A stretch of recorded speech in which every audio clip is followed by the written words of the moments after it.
Streaming from Oklahoma's own digital studio, this is Stephen Nehrenz with This Week in Weather. Hey everyone, meteorologist Stephen Nehrenz here from the News on 6 digital studio. This is episode 2 of This Week in Weather. And as we get into week 2 also of our digital streaming desk here. And again, if you missed kind of the inaugural episode last week, using this platform as a way to go a little bit deeper in depth with weather, whether it's the forecast for this week or maybe interesting, unusual, unexpected weather that we've had here recently that we kind of have a little bit more time to sit and break down when we normally wouldn't have that time during the traditional newscast. So one thing that I do want to kind of just say right off the bat, as we still kind of go through this process of using this platform on our digital platforms to give you a little bit more in depth on the weather. If you've got any questions, comments, suggestions, snide remarks about the format that I've got here, things that maybe you want to see more of or things you want to see less of, having me discuss, whether it's the forecast over the next few days, the next several days. If you're interested in me using this platform to talk about some of the more unique weather phenomenons, whether they've happened here or somewhere else that we don't have time for typically during the TV broadcast, just let me know what you're thinking about this. As this is now, like I said, episode 2, and I'm still getting used to the format and want to make sure it's something that viewers really enjoy and find worthwhile. So if you want to contact me about any of those ideas, there's my email address on the screen. You can also, on my Facebook page, whether it's comment on a post, if you want to send me those direct messages on my Facebook page, other social media platforms where you might find me as well. So just, shoot me some messages if you got some ideas and things you think I might make and improve on with this as we go along. So kind of like I did with episode 1, where I started with, kind of some weather history and talking about where we've been. And, last week we talked about it was the 1-year anniversary of the Barnesdall tornado. The last several days here, really for the first half of May, we have not dealt with a lot of typical May spring severe weather here in Oklahoma and Green Country, which I'm going to go ahead and say most people are not complaining about, right? It's certainly nice to get a good break from that. What we did have at the end of last week, which I thought was interesting just to kind of break down again, we talked about this on air last week, but kind of if you missed those discussions, what we did have late last week were things called cold air funnels. So we were talking about funnels and brief tornado possibilities, but this is different from the typical, supercell May severe weather activity that we deal with. And this is an example of a cold air funnel. This was in Okeen, Oklahoma late last week. That's in northwestern Oklahoma outside of our viewing area. But again, when you hear cold air funnel and go, okay, what is that? It doesn't necessarily mean that the air was cold at the surface when this was happening. It was mild to warm when this was happening. But when you hear cold air funnels, that's referring to cold air in the upper levels of the atmosphere. Specifically, what we had late last week, we had an upper level low, a kind of a confined, what we call cut-off upper level low, cut off in the main jet stream flow that was sitting right on top of us. And when that happens, you've got those cold upper level temperatures, the warm air at the surface. Now, in this kind of a setup, we don't have that typical very strong jet stream flow, big time May, strong wind shear and things that we look for supercells. But when we have this setup, we have just enough spin produced by that upper level low that kind of interacts between the cold upper level temperatures and the warm surface temperatures.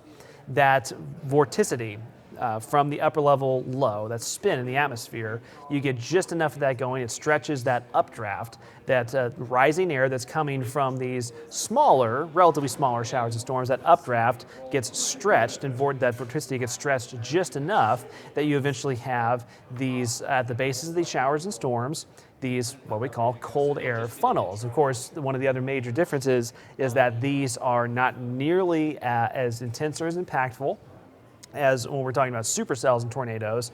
They rarely reach the surface. When they do, they rarely cause damage, which is, again, what we had at the end of last week. We had a few of these smaller funnels that were trying to reach the ground. Don't know if we had any that did reach the ground and certainly didn't have any damage reported with them. So that's what we were kind of dealing with last week as an example of, we had a day or two with funnels, but it wasn't that typical May severe weather setup. Right now, of course, May, if you've been around Oklahoma for any length of time, you know that May is typically our peak of severe weather season, specifically when it comes to tornadoes. Now, as you look at this graphic on the screen here, I want to point out that tornadoes can happen and have happened in every month of the year. in Oklahoma. Yes, in December, in January, they've happened. All it takes is the right environmental conditions to come together. It's just that when are they most likely to come together the most? Well, yeah, late April into May and even the very, very beginning of June. But in May in particular, this is the average number of tornadoes per year in Oklahoma. Again, kind of the long-term average, which is between 24 and 25 for the state of Oklahoma is the average for the month of May. But of course, as you know, that varies pretty significantly from year to year. This is the recent number of tornadoes we've had in the month of May going back about the past 6 years. Of course, as you remember, 2024 was extremely active. We had 54 tornadoes in the month of May 2024, which was more than double the average. And I think everyone that's been here for a while remembers what 2019 was like, where we had 105 tornadoes just in May in 2019, which was a record. And of course, we had record flooding and things happening there as well. But you can see the variability, right? We go from that record in 2019 to much quieter conditions in 2020 and 2021, and then it's been up and down since then. And then look at 2025 so far. Of course, the caveat here, we're not even halfway through the month, but we've only had one tornado so far in the month of May 2025. I mean, if we could keep it that way the rest of the month, boy, I think we would all love that. Of course, that's highly unlikely to stay that way. But the upper level pattern that we've had for the better part of the last week and a half, I mentioned that upper level low that produced those cold air funnels. That upper level low, look off to our east, that's the same storm system that we were dealing with last week. And we've been in this blocking pattern in the upper levels of the atmosphere. I talked about this last week. It's called an omega block because it looks like the Greek letter omega. I don't have it drawn on here this time. But more than less, that H right in the middle of the screen, that's an upper level ridge of high pressure that has been kind of stuck in between those two upper level lows, the one on the west coast, the one off to our east.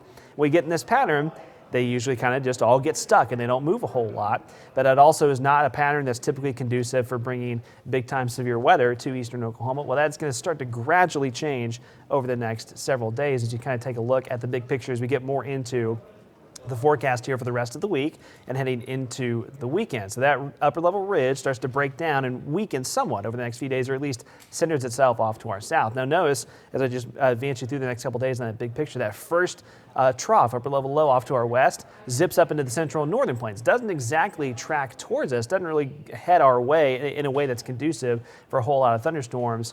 So even through about Thursday of this week, we're relatively quiet. Friday through this week, we're more than likely only to see a storm or two. Over the weekend, notice it starts to change again. What usually happens is we look off from the west coast of the United States and out in the Pacific, and we just kind of reload these storm systems every 3 or 4 days, and you can see another one by this weekend. This is much more typical May jet stream pattern. We've got much stronger upper level winds coming at us from the southwest. That's one of many ingredients we look for kind of the classic severe weather setup, and that promotes a lot more wind shear in the atmosphere. And then you combine that with much warmer temperatures, much higher humidity, that instability at the surface. Start getting more of those ingredients together for kind of classic severe weather setups. By the end of the weekend, Sunday, and then early next week, Monday into Tuesday, we've probably, at least the way it's been trending right now, are set up for a solid about 3-day stretch, maybe 4-day stretch, where we kind of reload each day with showers and thunderstorms and likely some typical severe weather threats. Again, from especially the second half of this weekend into the first half of next week. So, that would be from specific dates, 17th, 18th, 19th, 20th, going into again, the end of this weekend, second half of this weekend, the first half of next week. Not surprising at all. That's just typically what we do this time of year. And then the question is, how long does that pattern stay that way beyond that? Is it going to continue that way down all the way into Memorial Day, close to 2 weeks from now? The answer to that question is it's too early to know. 2 weeks out, we're not going to have, just humongous specifics on how the pattern is going to look by then. The hope would be that maybe we can get that pattern to quiet down by Memorial Day, but that is no guarantee at all. We're just going to have to see how that kind of pans out. We talk about the cap in the atmosphere, just a very brief explainer. You've probably heard this from us a lot, but you may not always hear the explanation of it is. We hear us talk about the cap. What does that mean? That's a layer of warm air aloft above the surface. So what happens is when we have updrafts, warm air is rising from the surface, rising above the ground and going up. But if it runs into this layer of warm air aloft the cap, that stops the updraft from happening. So you may have clouds develop and no thunderstorms, or a shower or two may try to develop, and then it kind of fizzles out because the cap is too strong to allow those updrafts to be strong enough to produce a taller, more rowdy, more intense thunderstorm. There's a few ways to break the cap, and we again talk about this a lot this time of year, but one of the most common ways would be that we have enough daytime heating, the surface and the areas just above the ground get warm enough that can produce strong enough updrafts that they break through that cap, kind of erode the cap, and then more robust thunderstorm development starts to occur. Another way that can happen is when we have frontal boundaries moving in, whether it's cold front or a warm front or even a dry line, but especially if we have a front moving in that provides some additional lift in the atmosphere that can also help kind of erode that cap, that layer of warm air loft, produce more thunderstorms more efficiently than when that cap is pretty strong. Now I bring all of this up, a lot of discussion here, but I bring all this up because that is going to play a part in our severe weather threats over the next several days. As I just showed you, kind of the big picture view for the rest of the week, what's going to happen is, at least the way it's been trending so far, as we get from Wednesday, especially Thursday into Friday, storms are starting to try and break through that cap, but more than likely, at least the way it's been trending so far, Thursday and Friday, the cap is fairly strong, keeping storms either from developing or keeping them very, very isolated. Saturday may be kind of that transition day this weekend where the cap is still hanging on but starting to weaken. And we may have, a few more strong to severe storms break through the cap here in eastern Oklahoma by late Saturday. And then by Sunday and Monday, those appear to be more likely days where the atmosphere is more uncapped, meaning that warm air aloft is not really slowing down storm development anymore. And then by Sunday, next Monday, next Tuesday, a stormier, a more typical severe weather stretch more than likely will settle in. So that's, the trend that we're heading towards the next several days, kind of a lot of explanation there, but trying to break down all of the different pieces coming into play here for the eventual return towards a more typical May pattern that we haven't had for the last week or two. Now, just briefly back to the next day or two as far as where we're headed for the middle of the week in a warm Tuesday, highs in the upper 80s with gusty southeast winds, and then Wednesday, here we go. It's going to be a full-on taste of summer in May, highs in the low 90s. West of Tulsa, even hotter, mid-90s around Oklahoma City and Enid. It's not on the map here, but across southwest Oklahoma, especially down in North Texas around DFW, we could be talking triple digits Wednesday afternoon before the more kind of spring-like pattern settles back in. And by the way, we'll be on, record high watch on Wednesday. Currently forecasting a low a high, just below the record high. The record high for Wednesday in Tulsa is 93.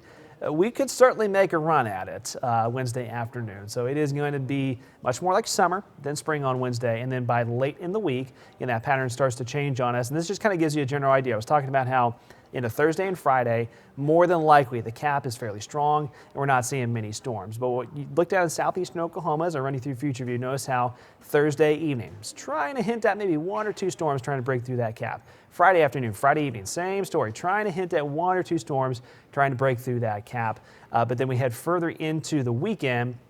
Late Saturday, we may have to watch for Saturday evening, Saturday night, a few storms. And then I think by Sunday in particular, storms become more likely. And yes, more than likely, some of those more classic severe weather threats. So an early look at that weekend forecast. Temperatures are going to stay quite warm. Highs in the 80s are going to become pretty commonplace for us here, even after we get past the near record temperatures on Wednesday. I think by the weekend, we're still well into the 80s. And again, as you make your plans for this weekend, it's a very busy time of year. As you know, there's festivals galore across green country, graduations, a ton of other events happening outdoors. And you know the drill this time of year. You just have to be prepared that weather could have an impact, especially for this upcoming weekend, I would say in particular. We'll keep an eye on Saturday night. Out of the Friday, Saturday, Sunday stretch, Sunday appears to be the day that's most likely that storms could interrupt some of your outdoor plans. And again, some of those would have a possibility of being severe. So again, that's kind of a breakdown here of what's headed our way over the next several days. And as I mentioned, as I wrap up episode 2 here of This Week in Weather, I mentioned right off the top, if you've got some questions or comments about things that you would like to see on this platform that you would like me to discuss more, maybe things you want me to not nerd out about as much, feel free to send me those comments, whether it's through my social media channels, whether it's through my email address. I would love to hear from you so I can kind of fine-tune this experience to what you want to see in our digital platforms. And again, a reminder, this will be posted for you to watch at your leisure on our website, newson6.com, and also on our News on 6 YouTube channel. So again, thanks for sticking with me here for episode 2 of This Week in Weather. Of course, as stormy weather starts to approach us again, you know you'll always be able to find us on air and online with those coverage of storms as they make their way back towards us over the next several days. I'm meteorologist Stephen Nehrenz. Thanks for watching.